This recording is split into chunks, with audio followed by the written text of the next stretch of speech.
I walked through the front door just after 7, my shoulders aching from a 12-hour day staring at blueprints and wrangling a demanding client. All I wanted was a shower, some leftover pizza, and maybe a quiet beer on the couch. But the look on Lila's face told me the night had other plans. She was sitting at the kitchen island, scrolling on her phone, a half-empty glass of wine in front of her. No hello, no how was your day? Just a casual glance up and this flat, almost bored announcement. I think I want to experience life with other men. For a second, I didn't process the words. It was like someone hit pause on my brain. I just stood there with my briefcase in my hand, still halfway in my work shoes. "What?" I finally said. "You heard me," she replied, taking a slow sip of wine. "I feel like I missed out, you know? I was with you so young and I don't want to wonder what I missed." Her tone wasn't angry or emotional. It was dismissive, like she was talking about swapping a brand of coffee creamer, not detonating our marriage of 12 years. Our kids, our home, everything we'd built. She made it sound like none of it mattered. 1,000 thoughts crashed in my head. I wanted to yell, to demand who she'd been talking to ask if she even remembered the night we first brought our son home from the hospital. But instead, something colder came out of my mouth. "Then I'll start comparing you to other women," I said. That got her attention. She froze mid-sip, her eyes flashing for a split second before she rolled them. But the twitch in her jaw told me I'd hit something raw. "Real mature, Ethan," she muttered, turning back to her phone. I walked past her into the living room, my hands shaking, not from fear, but from a kind of frozen anger that hadn't fully formed yet. I didn't want to give her the satisfaction of a meltdown. Later that night, I lay in bed pretending to sleep while she was under the covers, texting someone with that stupid half-smile she thought I couldn't see. She thought I'd just accept this? That I'd let her toss away our life for some midlife thrill? No. I wasn't going to beg. I wasn't going to plead. I was going to find out exactly how deep her betrayal went. And when the time came, she'd regret underestimating me. That night, staring at the ceiling, I began to plan. 2 mornings after Lila's little announcement, I stood in our kitchen with a mug of coffee, forcing myself to play the role of a husband who wasn't suspicious of anything. She was leaning against the counter, scrolling her phone as usual. I took a calm sip and said, almost casually, "I'll be out of town next week. Got a design conference in Portland." She didn't even look up. "Oh, that's nice. How long?" "A week. Probably Monday to Sunday. I'll leave you the car."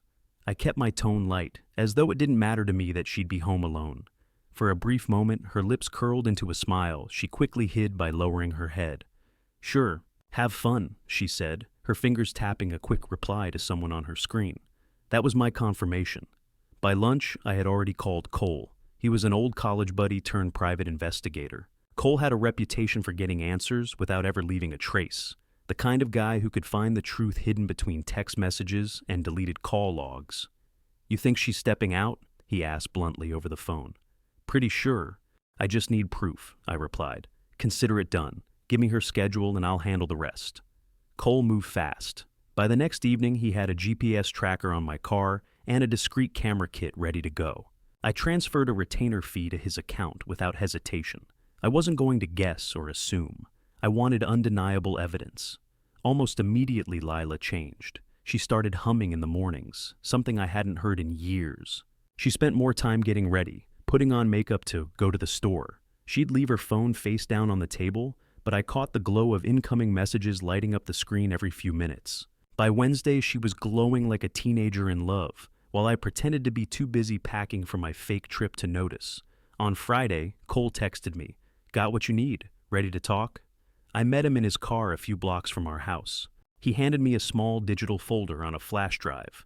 "She's seeing a guy named Ronan," Cole said. "Motorcycle instructor, younger than you by maybe 5 or 6 years, big ego. I'll let the photos speak for themselves." I plugged the drive into my laptop later that night. The first image hit me harder than I expected. Lila laughing in my car, her hand on Ronan's knee like it belonged there. Another photo showed them kissing outside some cheap roadside cafe. I didn't feel rage. I didn't feel heartbreak. What I felt was a cold, sharp clarity. She had burned everything we built, and I wasn't going to let her just walk away unscathed. I closed the laptop, my plan taking shape like a blueprint. The next phase wasn't about catching her in the act anymore. It was about making her face the truth. and the consequences. The following week, I sent out a round of cheerful messages. Lila and I want to have everyone over for dinner this Saturday. We need a little celebration. Just us, like old times. The responses came fast and warm. Lila's brother Caleb said he'd bring a bottle of wine. My sister Nora promised to bake her famous pecan pie. Our closest friends all RSVP'd without hesitation, probably thinking this was some marriage rekindling thing. Lila seemed pleased. "This is unexpected," she said one night as she slipped her arms around my neck in the kitchen. "What's the occasion?" I smiled like a man trying to win his wife back. Just felt like celebrating us. We've had a lot going on. Let's enjoy some time with people who care about us. If she suspected anything, she didn't show it. In fact, she spent the entire day of the dinner preening like a peacock. She wore that emerald green dress I'd bought her on our 7th anniversary, the one that used to make my chest ache just looking at her. She still looked beautiful, but to me now, it was like looking at a stranger in a costume. By 8 o'clock, the dining room was buzzing with laughter and the clink of glasses. Caleb and Nora sat across from each other, half bickering the way siblings do. Lila floated around the table, refilling drinks, basking in the compliments about her dress, her hair, her flawless roast chicken. She was in her element, the perfect hostess. I kept my cool, even cracking a few jokes. When I glanced at the clock and saw 8:29, I felt my pulse steady. This was the moment I'd been waiting for. At exactly 8:30, I stood and tapped my glass with a fork. The chatter faded. "I want to thank you all for coming tonight," I said, looking around the table. "I know life gets busy, and it means a lot to have all of you here. Lila and I, well, we've been through some changes lately, and I figured what better way to face it all than with the people who know us best." Lila smiled, nodding along, probably thinking I was about to launch into some sentimental speech about love and forgiveness. I raised my glass. "So, here's to 12 years of marriage, 12 years of memories, and here's to the end of us." The silence was instant. I could see the confusion ripple across every face. Caleb's brows shot up. Nora's fork clattered to her plate. Lila's smile froze. Her lips parted like she didn't quite hear me. What is that supposed to mean?" she asked, a forced laugh breaking from her throat. I set my glass down and reached under my chair, pulling out a black leather portfolio. I placed it in the center of the table and opened it like I was unveiling blueprints to a house no one wanted to live in. Inside were the printed photos of her with Ronan, the screenshots of late-night texts, and a tiny voice recorder with a single file. Her telling Ronan she wished I'd just disappear. The room fell into stunned silence. Caleb leaned forward, his jaw tightening as he took in the evidence. Nora's hand covered her mouth. Lila's face drained of color. "Ethan, what is this? Are you seriously doing this right now?" "Yes," I said, my voice even. "Right now. Because this is who you've become, and these people deserve to know the truth.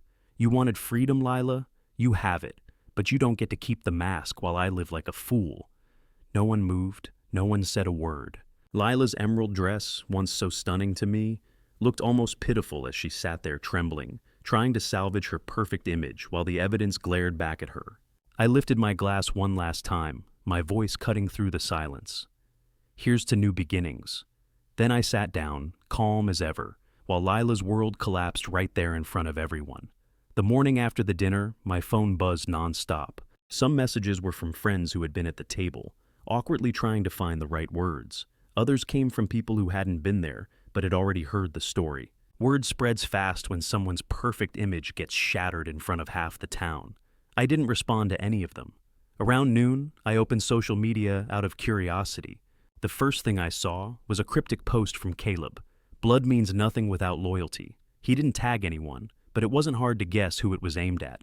A few of his friends jumped into the comments, asking what happened, which only stirred the pot. By evening, Lila's name was already circulating in whispered conversations and group chats. Lila, for her part, went silent. She deactivated her Facebook and locked her Instagram. A mutual friend told me she'd been staying at Ronan's place since the dinner, but even that escape wasn't going well. By the third day, someone sent me a screenshot of Ronan flirting openly with another woman online. A different one than Lila. She'd thrown away everything for a guy who couldn't even stay loyal for a week. Meanwhile, my sister Nora called to check on me. "Are you okay?" she asked softly. "I'm fine," I said, and I meant it. For the first time in months, I wasn't lying awake wondering what Lila was hiding. It was all out in the open now, like sunlight hitting mold. That night, I slept like a rock. Over the next few days, I let the fallout unfold without lifting a finger. Friends who once fawned over Lila's perfect life posts now sent me texts of quiet support. "You didn't deserve that, Ethan. We had no idea what she was really like." I didn't reply to most of them. I didn't feel like rehashing anything. I just wanted the silence. When I passed by the mirror one evening, I realized something had shifted in me. I wasn't hunched over, carrying invisible weight anymore. I was standing taller, breathing easier. The mask was off. Not just hers, mine too. I didn't have to pretend anymore.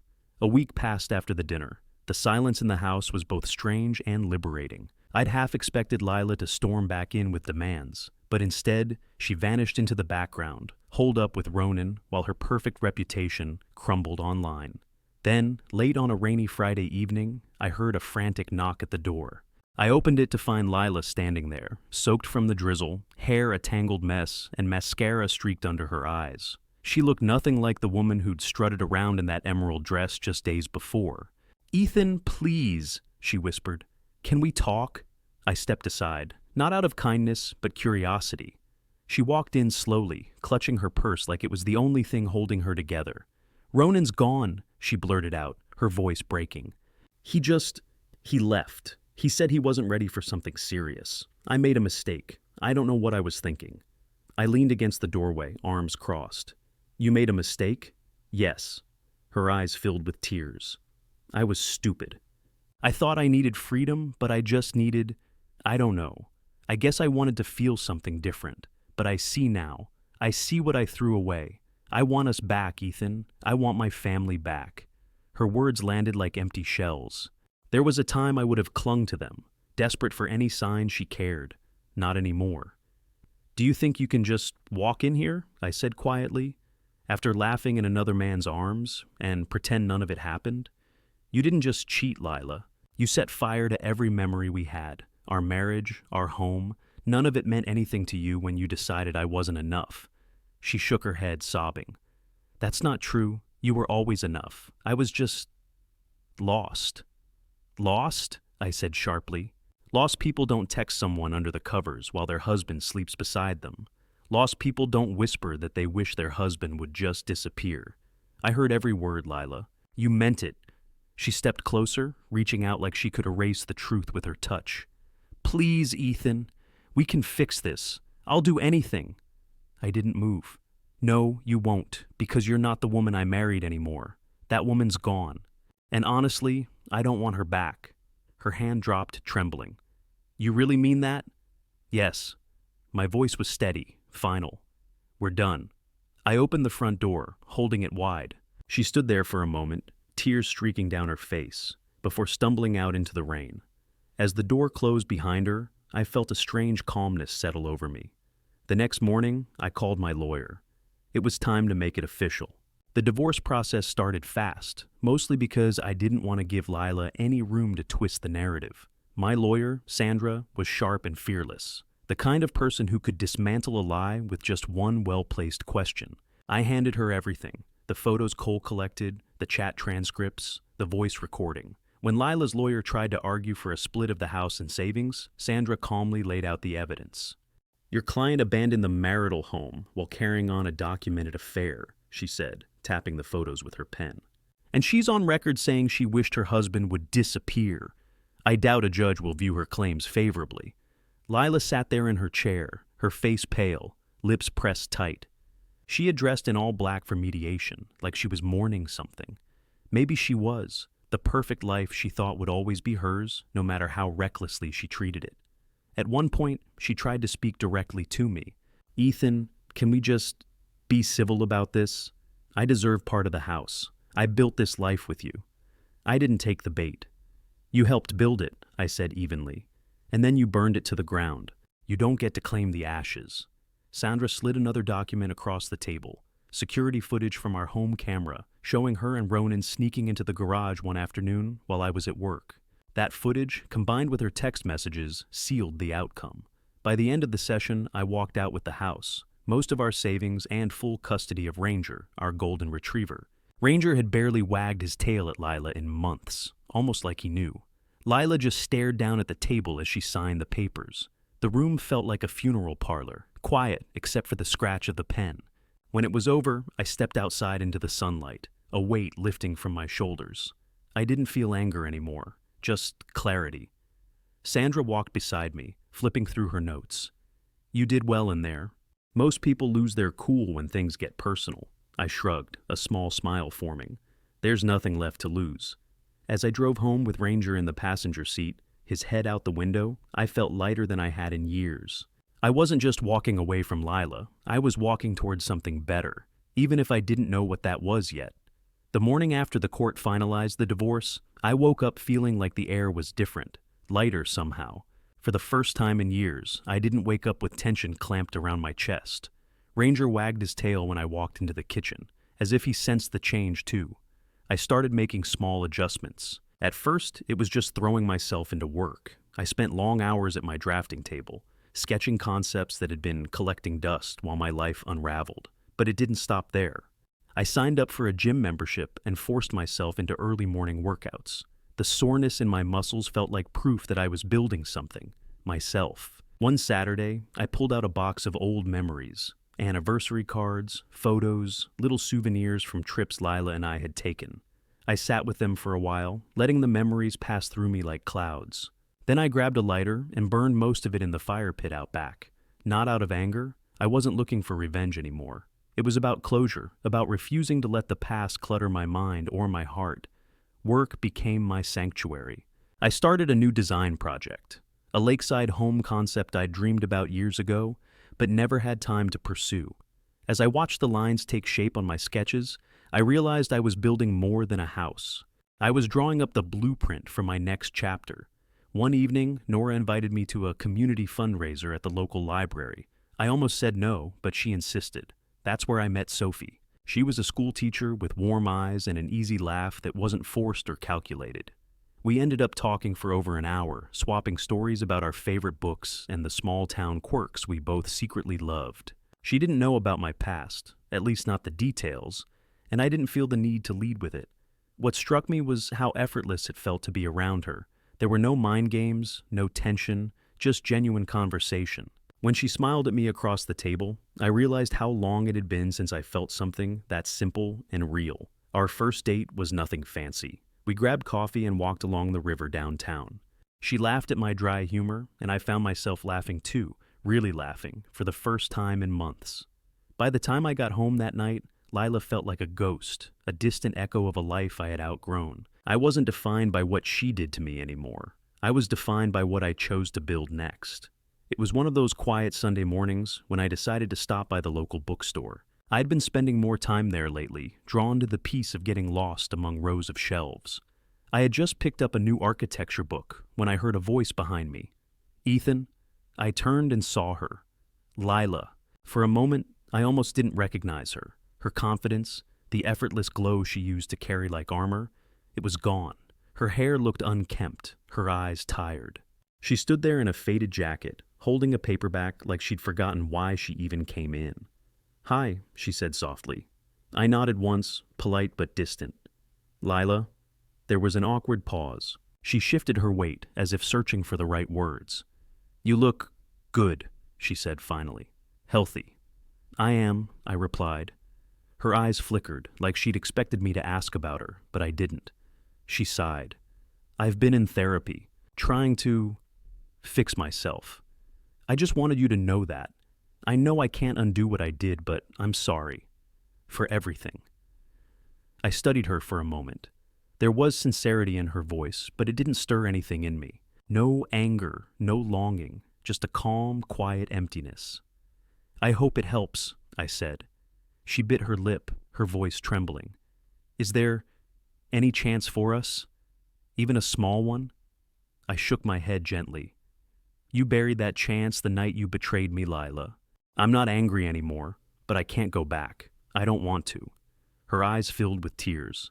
I thought maybe, after everything... I cut her off with a calm smile.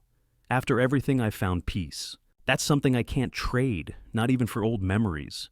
For a moment, she just stood there, silent, as if my words had finally landed in a place she couldn't escape. I placed the book under my arm and walked past her toward the checkout. She didn't call after me. I glanced back once, just long enough to see her standing alone in the aisle, her hands trembling around that paperback like it was an anchor.